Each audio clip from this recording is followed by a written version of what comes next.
Hello बच्चों, कैसे हो? अच्छे हो ना? आज मैं तुम्हें फिर एक कहानी सुना रही हूँ। हो सकता है ये कहानी मैंने शायद पहले भी तुम्हें सुनाई हो, लेकिन मैं इसलिए आज सुना रही हूँ क्योंकि ये कहानी हमें बचपन में बहुत अच्छी लगती थी। जब हमारी दादी ये कहानी सुनाती थी तो हम लोग बच्चे बहुत खुश होते थे। ये मैं आपको बाद में बताऊंगी कहानी के बीच में कि हमें ये कहानी क्यों अच्छी लगती थी। तो कहानी इस तरह है। एक लकड़हारा था, तो वो लकड़ियाँ काट काट के जंगल से लाता और उनका ढेर लगा देता था। और जब ढेर काफ़ी लग जाता था तो फिर वो उन लकड़ियों को बेच करके अपने घर का कामकाज रोजी रोटी चलाता था। तो जब एक बार ऐसा हुआ, उसके लकड़ियों का काफ़ी ढेर हो गया, तो जो नीचे की लकड़ी थी उसके अंदर एक घुन ने अपना घर बना लिया। घुन बच्चों एक बहुत छोटा सा ब्राउन कलर का कीड़ा जैसा होता है या छोटा सा जानवर होता है, और उसका जो भोजन होता है वो लकड़ी काट करके जो उसका बुरादा होता है वो खाता रहता है। तो वो और उसकी पत्नी उस लकड़ी में घर बना के रहने लगे। और घुन जो था वो उसको लकड़ी को काटता रहता था, खाता रहता था और सोता रहता था। उसकी पत्नी जो थी वो चतुर थी, समझदार थी। वो सारा काम करती थी, घर का पानी लाती और क्या कहते हैं घर की सफाई करती और बच्चों की देखभाल करती। और वो घुन को समझाती कि घुन तुम भी कुछ काम करो, ये खाली खाना और सोना और लकड़ी काटते रहना ये अच्छी बात नहीं है। लेकिन घुन उसकी अपनी पत्नी की बात नहीं सुनता था। तो ऐसे करते हुए काफ़ी दिन हो गए, तो जो वो लकड़ी थी वो काटने के कारण वो कमज़ोर हो गई और उसमें से बुरादा जैसा निकल के बाहर गिरने लगा। फिर घुन की पत्नी ने फिर से घुन को समझाया कि अरे घुन देखो, अब अभी तक तो लकड़हारे को पता नहीं चला है कि हम इसमें घर बना के रहते हैं और इस लकड़ी को काट रहे हैं, लेकिन जिस दिन उसको पता लग जाएगा उस दिन हमारे साथ बहुत बुरा होगा। इसलिए अब हम कहीं और चलते हैं, कहीं और घर बसा के रहते हैं, और घुन तुम भी कुछ काम किया करो।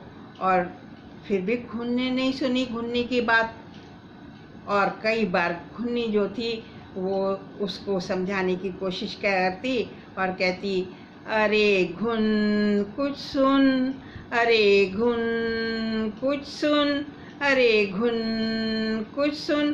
तो जब हमारी दादी ये वाली लाइन सुनाती ना, हम बच्चों को बहुत मज़ा आता, हम भी उनके साथ में बोलते, अरे घुन कुछ सुन, अरे घुन कुछ सुन। तो हम सब एक साथ बोलते थे, तो हमें बहुत मज़ा आता था, फिर हम ताली बजाते थे। तो फिर क्या हुआ, जब घुन ने उस घुन्नी की बात नहीं सुनी, तो घुन्नी तो तुम जानते हो ना, मैंने पहले बताया समझदार थी। उसने अपने बच्चों को साथ में लिया और फिर वो दूसरी जगह चली गई और वहाँ जा कर के और उसने अपना घर बना लिया। फिर भी उसने घुन से कहा कि घुन तुम भी चलो हमारे साथ में, अब यहाँ पर रहना हमारे लिए ठीक नहीं है। लेकिन घुन ने फिर भी उसने कहा कि तुम्हें जो करना है वो करो भाई, मैं तो यहाँ पर आराम से हूँ, मैं तो यहाँ पर ही आराम से सोऊंगा, खाऊंगा और सोऊंगा, मुझे कुछ नहीं करना। और घुन गया भी नहीं और वहीं पर खाता रहा और सोता रहा। फिर भी बेचारी घुन्नी कभी कभी बीच में आती और उसको घुन को आकर के समझाने की कोशिश करती है, अरे घुन कुछ सुन, अरे घुन कुछ सुन। लेकिन घुन ने कुछ नहीं सुना। एक दिन क्या हुआ, जब लकड़ियों का ढेर कम हो गया तो लकड़हारे की जो थी निगाह उस लकड़ी के ऊपर गई। उसने कहा, अरे मेरी तो ये लकड़ी खराब होने लगी, इसके अंदर तो घुन लग गए, अब तो मेरे को इसको निकालना पड़ेगा। तो उसने लकड़ी को उसमें से नीचे से निकाल के और वहाँ पर उसने पास में डाला। इतने में ये एक ग्राहक आया, उसने कहा कि भैया मेरे को लकड़ियाँ चाहिए और मेरे को खाना बनाना है, तो मेरे को लकड़ियाँ दे दो तोल के। तो उसने लकड़हारे ने लकड़ियाँ उसको दी और वो लकड़ी भी उसके साथ में और उसको आदमी को दे दी। तो वो आदमी अपने घर ले गया लकड़ियों को, और लकड़ियाँ ले जा कर के और उसने चूल्हा जलाया रोटी बनाने के लिए, और जिस लकड़ी में वो घुन लगा हुआ था वो भी लकड़ी उसने उसके अंदर चूल्हे में डाल दी। अब बच्चे तुम तो जानते हो कि जब लकड़ी चूल्हे में जल गई तो फिर घुन का क्या हुआ होगा, वो तो मुझे बताने की ज़रूरत नहीं है, लेकिन ये तो मैं बताना चाहूँगी कि घुन्नी आई देखने के लिए कि मैं पता लेके आती हूँ घुन का, फिर समझाती हूँ। लेकिन जब उसने देखा कि वहाँ पे तो वो लकड़ी भी नहीं है, घुन भी नहीं है, तो वो बेचारी दुखी होके चली गई।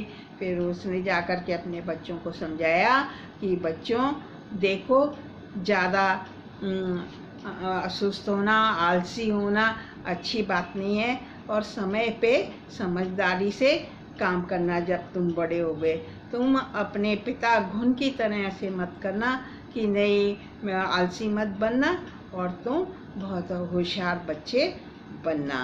तो ये कहानी छोटी सी कहानी थी, तो मैंने ये तुम्हें सुनाई। अब बताओ बच्चों, तुम्हें अच्छी लगी क्या? अच्छी लगी तो फिर ताली बजा दो, और अगर अच्छी लगी हो तो फिर लाइक भी कर देना। खुश रहो।